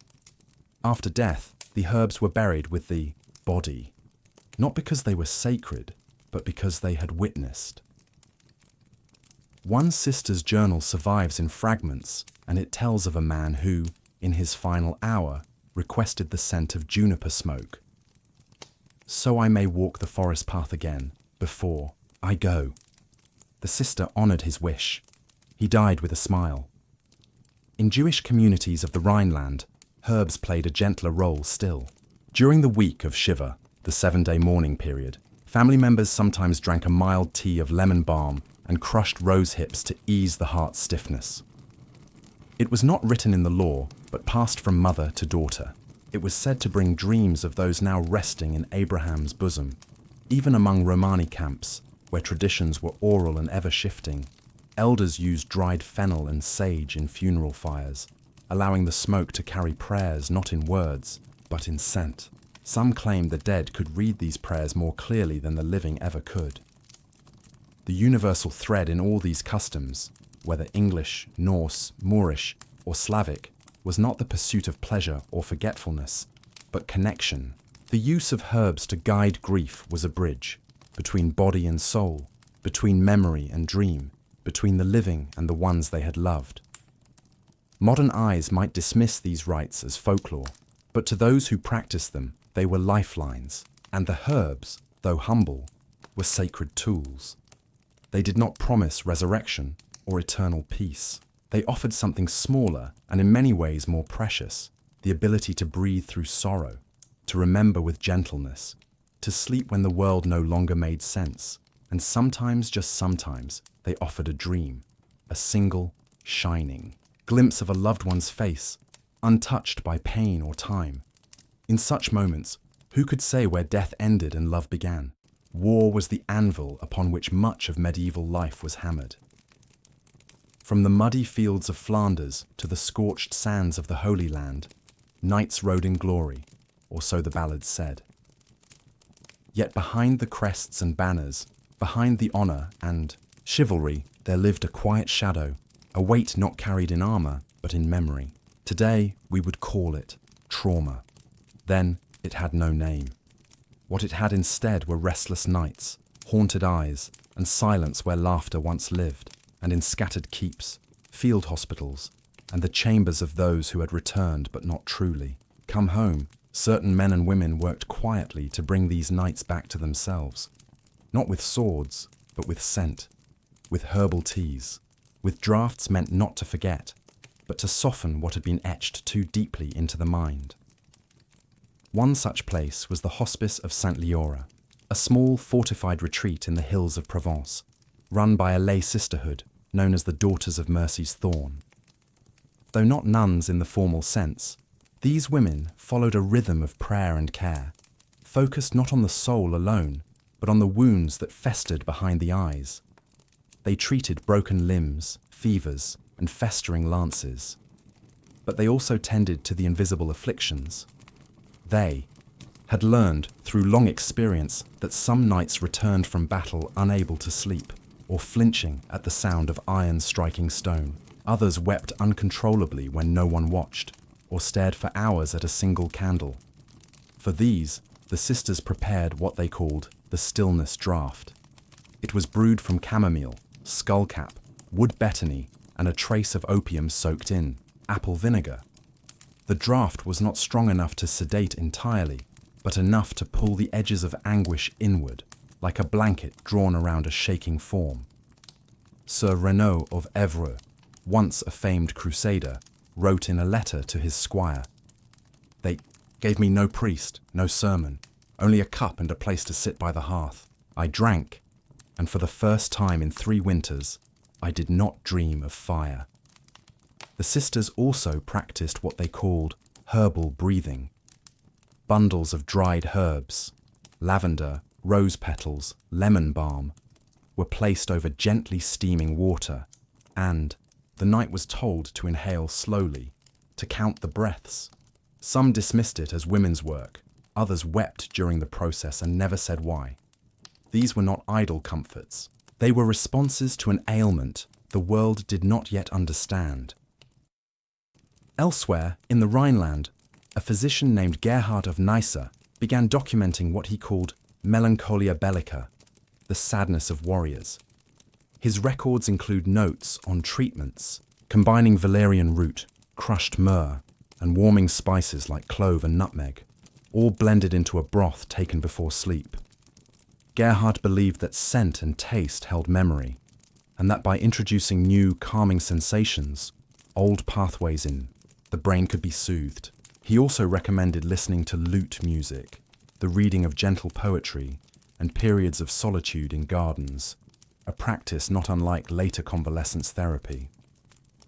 One particularly unusual account comes from the castle of Ravenholt, where Lady Enid, wife of a veteran lord, developed her own ritual for her husband's episodes of rage and sorrow. She would burn a slow flame of cypress wood and elder blossom while reading aloud from a book of psalms in a calm, unbroken voice. Her husband, it is said, would eventually weep, then fall into deep sleep, waking refreshed, though exhausted, in the Iberian Peninsula among Moorish physicians, similar observations were made. The texts of Avicenna and Al-Razi included references to phantoms of violence and described balms made from sesame oil, mandrake, and saffron. These were applied to the temples or given as warm drinks with milk and honey. The goal was to encourage the heart to walk away from the battlefield, back into the house of peace. It is easy, from our vantage, to romanticize medieval warriors as stoic, invincible figures. But these remedies, scattered, quiet, unglorified, tell another story. They tell of men broken by war, and of healers who did not ask them to be strong, but to rest, to breathe, to return. Not all treatments were herbal. Some nights underwent what might be called ritual confession, not with priests, but with trusted companions. Seated before a low fire, they would speak aloud their memories of fear, of killing, of failure. The listener did not interrupt. At the end, a balm was applied to the wrists, usually a salve of violet oil and beeswax, and the knight was left to sleep. Some called this ritual the spilling, others waking the stone heart. In rare cases, stronger herbs were used. A blend called Nightshade's Hand was recorded in Welsh texts, containing mandrake, honey, and crushed poppy, given in extreme cases where the knight could not sleep for days, and his mind neared collapse. It brought heavy, often vision-laced, sleep. When they awoke, some spoke of seeing fallen comrades. Others said nothing, only that they felt emptied in a good way. These practices were not standardized, not taught in universities. They existed where compassion met intuition, where women and healers, often unrecognized, stepped in to do what scripture and steel could not. Today, we call it trauma. Then, it was the burden of the brave. And in the hush of firelight, with cup in hand and scent curling through the air, healing was possible. Not in grand gestures, but in slow returns, in the soft closing of the eyes, in the whispered words. You are home now, in the bustling heart of every medieval town, where cobbled streets wound between timbered houses and cries of merchants rose with the morning fog. There existed not only commerce in wool and grain, but in secrets. Beneath the scent of roasting meat and tanned leather, another fragrance lingered, earthy, sharp, faintly sweet. It drifted from the corners of the market, where the herbalists spread their wares in woven baskets and silk-lined chests, carefully, labelled, and not always honestly. Herb sellers were common, but not all were equal. Some sold only garlic, onions, dried sage, and pennyroyal for stews and fevers. But a few, those who knew how to speak without speaking, sold something more. In the city of Lübeck, where traders from across the Baltic met to exchange amber and wax, there was a woman known only as Alka. She did not cry her wares like others. She sat quietly beside a small tent of wool, her baskets covered with linen to protect from sun. Her hands moved constantly, sorting, grinding, tying knots in coloured string. Her official sign read, "Remedies for sleep, digestion, and women's discomfort." But those who approached with the right phrase, "I have a mind that will not sit still," were offered a different conversation.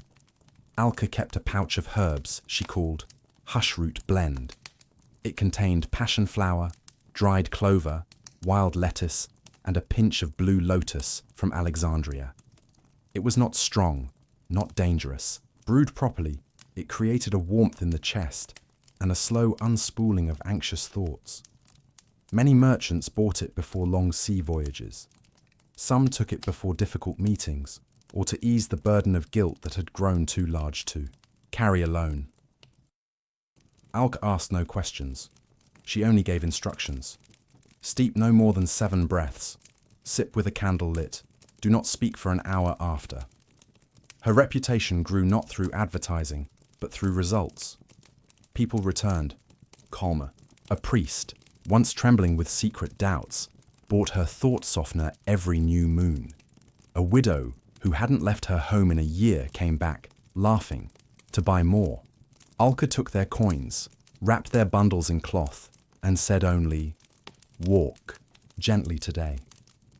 In Paris, amid the stalls of Les Halles, a man known as Ambroise the Red sold exotic spices and dried fruits. Yet hidden behind a curtain, he kept a set of drawers filled with rarer treasures. Resins from the East, dried petals from Nubia, and ground mushrooms from Slavic forests. He sold to apothecaries, yes, but also to actors, minstrels, and scribes, who sought more than flavour. Ambroise's most curious item was a powder called le chant intérieur, the inner song. It was mixed into wine and taken just before sleep. Those who used it described dreams unlike any other. Long narrative visions filled with symbols, riddles, and sometimes entire conversations with imagined mentors. A scribe named Lucien wrote, after the powder, I dreamt I sat in a library lit by stars, and a woman made of smoke showed me how to write in a language I did not know, but somehow understood. Such products were never openly discussed. The church had long warned against herb-induced visions, calling them devil's dreams or false prophecy. But among traders, performers, and the weary minds of city folk, demand only grew. Not all markets were grand. In the village square of Brantford, held every 7th day, an old man named Tobbit sold ropes, nails, and nettle tonic. But beneath his cart, he kept a flask of something he called the Grey Brew. It was a mix of ground willow bark, fennel, horehound, and just a whisper of dried mushroom cap. Tobbit claimed it came from his grandfather, who had seen angels and owls dance on the same branch after drinking it. The brew was taken by travellers before crossing haunted woods, or by midwives on the eve of long births. It didn't cause visions for most, but it made the dark feel less dark and the wind seem less cold. Even children had their own secret, trades. In small alleys and schoolyards, bundles of dried marjoram and chamomile were passed like treasures. Sleep flowers, they were called. Placed under pillows, they were said to ward off night spirits and bring dreams of golden fields and flying horses. Whether true or not, many children swore by them, and even adults sometimes bought them under the guise of gifts for nieces. The market was not only a place of commerce, but of exchange, of knowledge, of feeling, of silent agreements. Those who sold such subtle goods understood they dealt not in cures, but in possibilities. Their herbs were not promises. They were invitations to sit, to breathe, to feel differently, and the people who came to them were not mad nor wicked. They were tired, sad, hopeful, curious, human. Today, we might call this folk medicine, alternative therapy, or pre-modern pharmacology, but in those winding stalls beneath the shadow of church spires, it was simply living. It was how people coped, how they soothed wounds no bandage could bind. The merchants who sold these things were not saints, but neither were they charlatans. They knew the power of the earth and how it could meet the soul halfway. So if you walked through a medieval market and followed the scent of lavender and ash, of cinnamon and something softer still, you might find them at the edge, never at the center, waiting, watching, offering a pouch, a nod, and a quiet hope that tonight, at last, you might sleep in peace. The incense that rose from medieval altars was more than ritual. It was memory, myth, and medicine, all wound into curls of scented smoke that drifted through naves and cloisters like whispered prayers. To the devout, it was the breath of sanctity itself. But behind the solemn swing of censers and the carefully measured chants, there were other uses for smoke, gentler, quieter, and rarely spoken of aloud. Though the church publicly distanced itself from any practice that might resemble intoxication, the line between the sacred and the altered was often porous. Certain monks, priests, and theologians, especially those in contemplative orders, recognized that the body's calm could lead to deeper prayer. And sometimes that calm was helped along by herbs, resins, or oils, burned slowly before the tabernacle or sipped gently in candle-lit solitude. In the Cistercian Abbey of St. Olan's Hollow, hidden within the green folds of Wessex, there lived a monk named Brother Anselm. Known for his tireless copying of manuscripts and the peace that seemed to surround him, Anselm was no mystic in the dramatic sense, no fiery visions, no ecstatic raptures. But he had his own practice. Each evening, just before compline, he would burn a small cone of resin composed of frankincense, spikenard, and crushed bay leaf. The mixture, which he prepared himself, gave off a subtle, woody sweetness. Not enough to draw attention, but enough to create a shift, a settling of the mind, a deepening of the breath. Those who visited the scriptorium during these hours noted that the air felt heavier, though not oppressively so.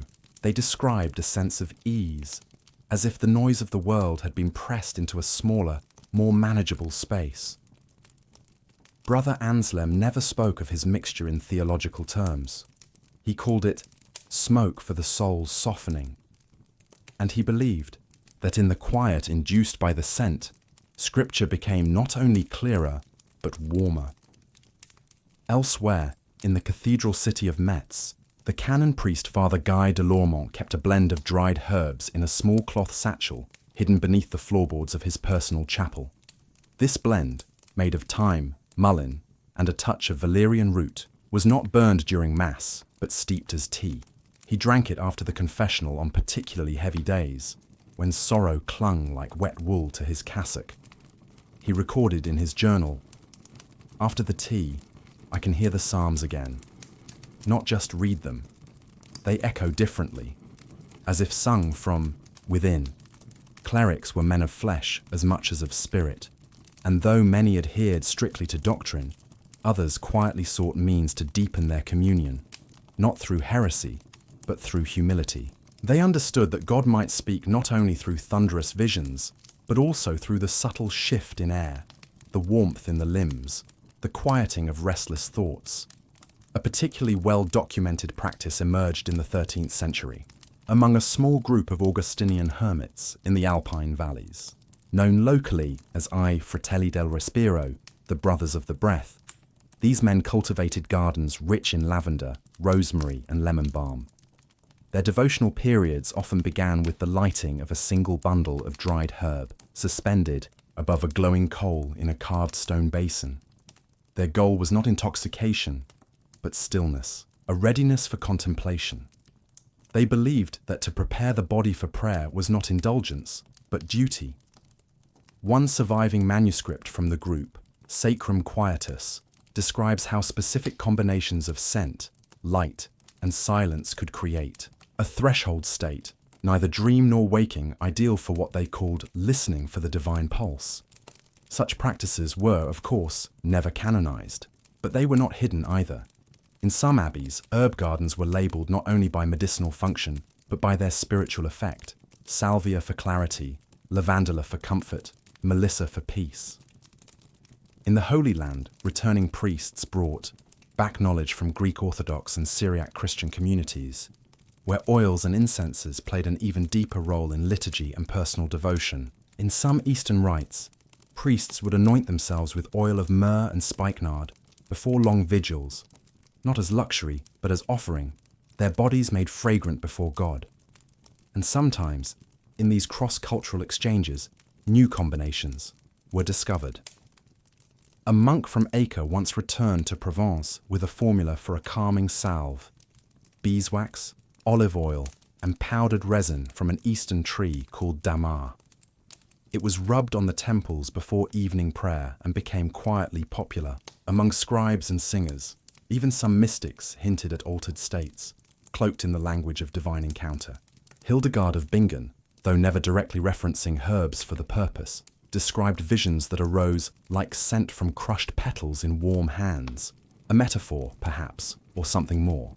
Julian of Norwich, in her famous showings, writes of a softness in my flesh and brightness in my breath that preceded her deepest insight. To the faithful, these moments were holy. To the cautious, they were suspect. But to the soul in search of God, they were doors, and the herbs, the resins, the teas, they were keys. Not to ecstasy or escape, but to attention. To the rare clarity that comes not from noise, but from quiet, readiness. So it was that behind the chanting choirs and the thunder of cathedral bells, a quieter prayer unfolded, one of smoke, of scent, of subtle transformation. A prayer made not with words, but with breath, and in that breath, the sacred whispered back. In the shadowed corners of medieval life, where pain met miracle and silence held its breath, there was one figure more constant than priest or lord, the midwife. She was not robed in holy orders, nor crowned with titles, but hers were the hands that caught life as it entered the world and soothed death when it hovered too close. And with her came a satchel of herbs, steeped in centuries of whispered wisdom. To be a midwife was to know the many faces of fear. Fear of pain, of loss, of too much blood, of silence where a cry should be. And against this fear, the midwife held not only her courage, but her bruise. Among these, the most precious was the womb-warming tea, used in the final hours of labour, when the breath became sharp and the world narrowed to fire and bone. Made from raspberry leaf, cinnamon bark, dried nettle, and a trace of valerian, it did not erase pain, but it steadied the mind. It slowed the heart. It brought the mother back to herself when she might otherwise drift into panic or despair. In the village of Rosethorn, where births took place in stone cottages lit by rush lamps and soot-darkened hearths, the midwife Brana was said to keep 3 herbs tucked always in her apron: angelica for courage, chamomile for breath, and skullcap for the moments between. She gave these not only to mothers, but to fathers pacing outside, to grandmothers wringing hands, to older children sent away but trembling. For Brana knew birth touched everyone, not just the one who laboured. There were stronger preparations too. Mother's Mercy, as it was known, was a thick, dark draught made from poppy latex, mullein leaf, and wine reduced over 3 hours. Given in spoonfuls, it dulled pain during prolonged labour or when a breech birth brought danger. Its use was cautious. Too much could bring sleep too deep. But given well, it allowed breath to soften, eyes to close briefly, and time to move forward again. In monastic hospitals, where noble women sometimes gave birth under the care of nun midwives, similar potions were documented. One text from the Abbey of Sainte Geneviève describes a spirit-soothing cordial of lemon balm, clove, and myrrh, offered in crystal flasks and sipped between contractions. The abbess wrote, "It does not still the cry, but wraps it in warmth, and thus the pain is made sacred." Not all herbal aids were given to the birthing mother. Midwives knew of the anxiety that came after, when blood stopped, but the heart raced, when the infant cried and the mother could not. For this, there was the settling cup, a brew of oat straw, fennel, lavender, and a pinch of sweetwood. It was often served during the first week after birth, especially at night, when milk would not come or sleep refused to visit. The goal was not sedation, but comfort, a gathering of the soul. Beyond the physical, these brews served another purpose. They anchored the spirit. For childbirth in the Middle Ages was not just biological, it was spiritual warfare, a walk through death's garden, hoping not to linger. And for many, these herbal infusions were more than remedies. They were companions. Midwives also prepared dream pillows, bundles of herbs sewn into cloth and placed beneath the head during the lying-in period. Filled with marjoram, rose petals, and chamomile, they were believed to ward off womb ghosts, spirits, or intrusive thoughts that haunted the newly delivered. Whether real or not, women often reported better sleep, clearer thoughts, and softer tears. In Jewish communities of Iberia, a tea called Zimun Larega, a time for pause, was given to mothers after their first ritual bath. Made of mint, dried fig leaves, and orange blossom, it symbolized transition, from the sacred pain of creation to the sacred work of nurturing. It was sipped slowly, sometimes in silence, sometimes with lullabies. Romani midwives, known for their wide botanical knowledge, used a preparation called the whispering wine, a mixture of burdock root, willow bark, and honey-soaked sage. Given just before dawn to exhausted mothers, it was said to bring dreams of fields and rivers and help the body release its final tensions. Not all these practices were welcomed by the church. When herbal pain remedies reached noble ears, debates arose. Should women suffer as Eve had, or was compassion a form of grace? Some clergy accused midwives of sorcery, claiming their potions opened doors that should remain shut. But most people, especially women, knew better. They knew that pain was real, but so was mercy. That herbs were not curses, but kindnesses written into the earth. That to bring a child into the world with gentler hands, with fewer screams and more breath, was not defiance, it was devotion. Midwives, then, became stewards not just of birth, but of altered states, not hallucination, but grounding, not escape, but strength rediscovered. Today, their tools are rarely remembered, but in old apothecary books and under stone floorboards of forgotten homes, their recipes still sleep, waiting. And perhaps, in a time when silence returns and candlelight flickers, in a quiet room they will wake again. The road to salvation, it was often said in the Middle Ages, was paved with suffering. Pilgrims walked it barefoot. Flagellants walked it bleeding. The sick were told to bear their pains in silence, offering each moan as a prayer. Yet behind cloister walls and beneath pilgrim cloaks, there were always those who whispered otherwise, who believed that while suffering might shape the soul, it need not consume it. And for those who limped beneath the weight of wounds, body or spirit, there were bitter leaves, healing draughts, and the quiet mercy of those who did not judge pain, but eased it. The great pilgrim roads of Christendom, Canterbury, Santiago, Rome, were not only highways of devotion, but corridors of hurt, blisters, fevers, night terrors, infected wounds. The pain was as constant as prayer. In response, way stations known as hospices were established, often run by monastic orders or lay brotherhoods. These were not grand hospitals, but humble places of rest, and they kept more than bandages and bread. At the hospice of Saint Amelia near Bordeaux, a group of sisters grew a small garden behind their walls. Not for decoration, nor even for food, but for the travellers' bodies. Valerian, feverfew, catmint, St. John's wort.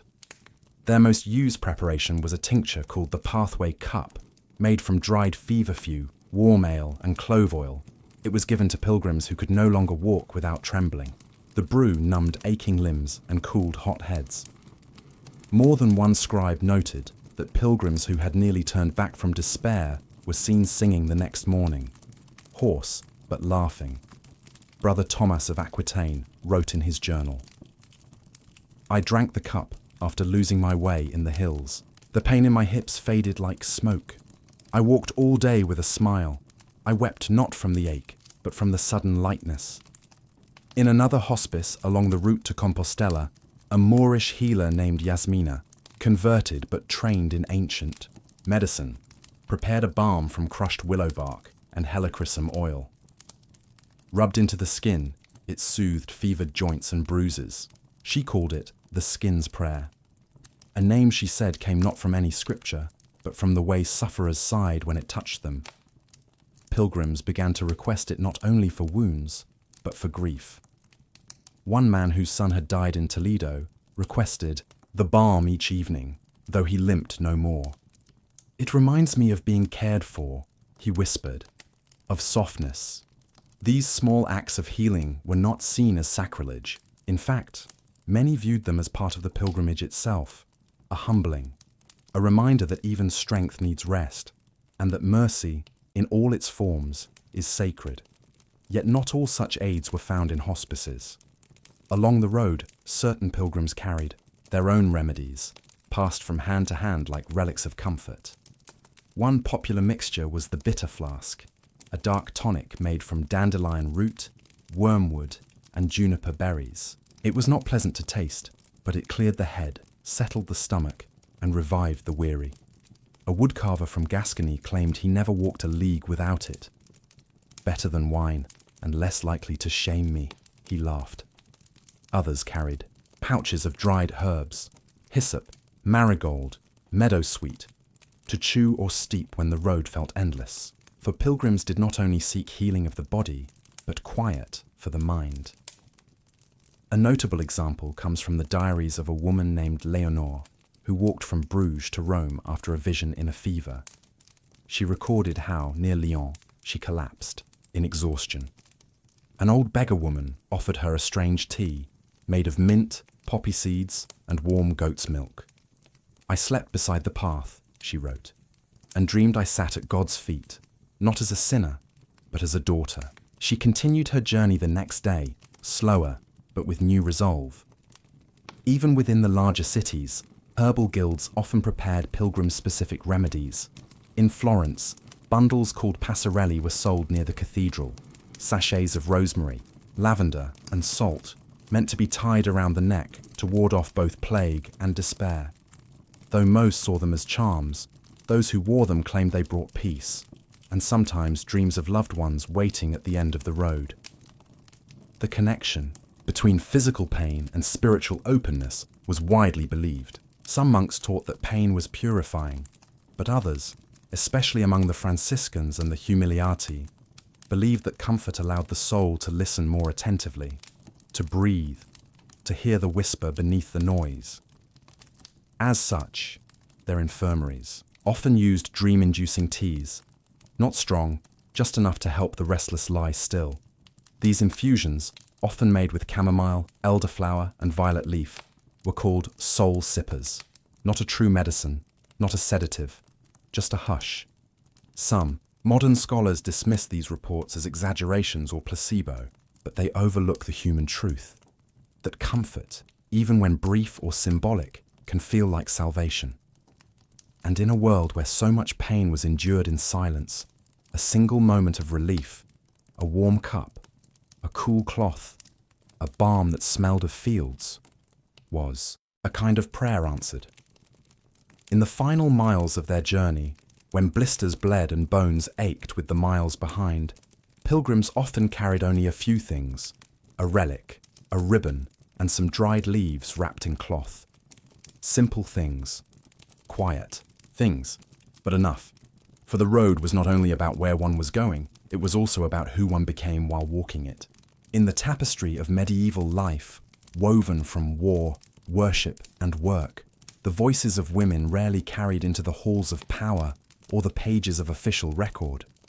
But beyond the scribes and scribbled laws, behind wooden doors and within candlelit cottages, women spoke and gathered and remembered.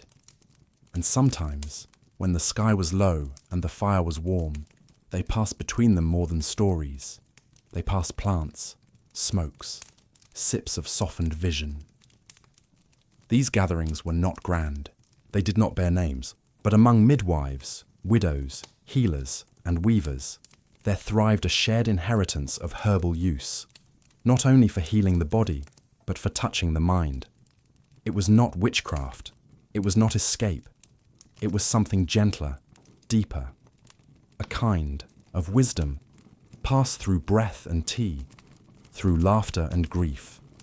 In the hamlet of Renwell, once part of a forgotten bishopric in eastern Mercia, a tradition existed known simply as the Circle. Once every month, sometimes under the full moon, sometimes simply when the weather was kind, the women of the village would gather in the widow Lidowin's roundhouse. They brought bundles, sweet flagroot, elderflower, hawthorn berries, mugwort, wrapped in cloth, dried marjoram. And they brought their thoughts. No one led, no one taught. They simply sat in a circle by the fire, sharing dried fruits and honeyed oat cakes, while a mixture was prepared in a copper pot. The brew changed with the season. In winter, it was thick and warming, cinnamon, clove, sage. In spring, lighter, mint, lemon balm, chamomile. But there was always something to open the breath, something to still the body, something to ease the edge of waking thought. They called it the listening drink. After drinking, they would sit for long stretches in silence, not meditating, not praying, but listening to themselves, to the crackle of the fire, to whatever arose within. Sometimes a woman would speak, not loudly, not urgently. She might tell of her daughter's betrothal, of a fear that clung to her like mist, of a memory she could not shake, and the others would listen, not to fix, not to advise, but to witness. The drink, they believed, made space inside, not for visions or angels, but for truth. The effect of the brew was subtle, but profound. Women described the sensation of weight being lifted, not by others, but from within. Some found clarity, others found softness. Many left feeling, as one described it, less sharp around the heart. Not all villages had such circles, but across England, France, the German lands and beyond, similar gatherings occurred, usually among those who had little else but each other. In Bohemia, widows met in root cellars to share a drink called shapotka, the whisperer, made from wild thyme, crushed apple bark, and elderberry wine. It was said to bring dreams of the past and was often drunk before remembering a loved one. In the lowlands of Flanders, women who spun flax together kept a small brazier burning with rosemary and wormwood. They said it helped them focus and made hard memories easier to hold. One weaver wrote, "It does not erase sorrow, but it wraps it like wool around a cold bone." Sometimes the gatherings were interrupted by suspicion. A priest might warn against unwatched women meeting in secret, but most clergy turned a blind eye, especially when the wives and mothers returned with clearer minds, less bitterness, more peace. These herbal gatherings were never written into law nor defended by scholars. They remained oral, ephemeral. If a village burned, so too did its recipes. But the memory of the practice lived on in fragments. In an old book of herbal remedies from the Languedoc, a note written in a woman's hand reads, "For when one forgets how to be quiet, brew with warm milk. Let the body remember." What were these drinks, these shared smokes and silences? Not intoxication, not magic. They were acts of sovereignty, of healing, of remembering that even in a world where voices were stifled, the breath was still one's own. Women of the time understood what the learned often missed, that the body is a doorway to the soul, and that when the body is soothed, the soul may speak. And that speaking, honestly, gently, without fear, is itself a kind of transformation. They knew which herbs calmed the womb, which soothed the breath, which invited dreams. They shared them not in lectures, but in touch, in care, in the circle. Today, few such gatherings remain, but the herbs remain. The need remains.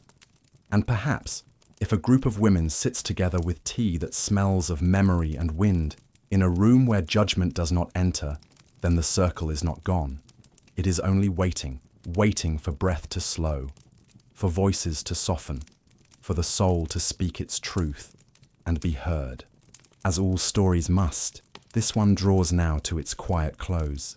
The candles have burned low, and the hearth's glow has faded to a gentle cradle of embers. We have wandered far, from the smoky huts of the herb wife to the golden silence of anchorites, from the battlefield's pain to the marketplace's whispers, and through each doorway we found a soul reaching, not for ecstasy or oblivion, but for softness, for meaning, for the smallest moment of peace within the thunder of life. The medieval world was no stranger to suffering. Hunger, war, sickness, superstition, all wove through daily life like a chill wind. Yet amid this, people still reached gently for comfort, for joy, for something beyond, or beneath, or simply inside. And so they turned to the things that grew quietly beside them: leaf, root, flower, smoke. These were not escapist tools. They were companions, ways of listening to one's own breath, of softening the self into something kinder. And though the words getting high would have meant little in their world, the impulse would not have been foreign. The yearning for altered states, to feel differently, to dream more vividly, to grieve more gently, was a shared human thread. And in the Middle Ages, it was expressed not in the language of science or legality, but in the language of spirit, of story, of the land itself.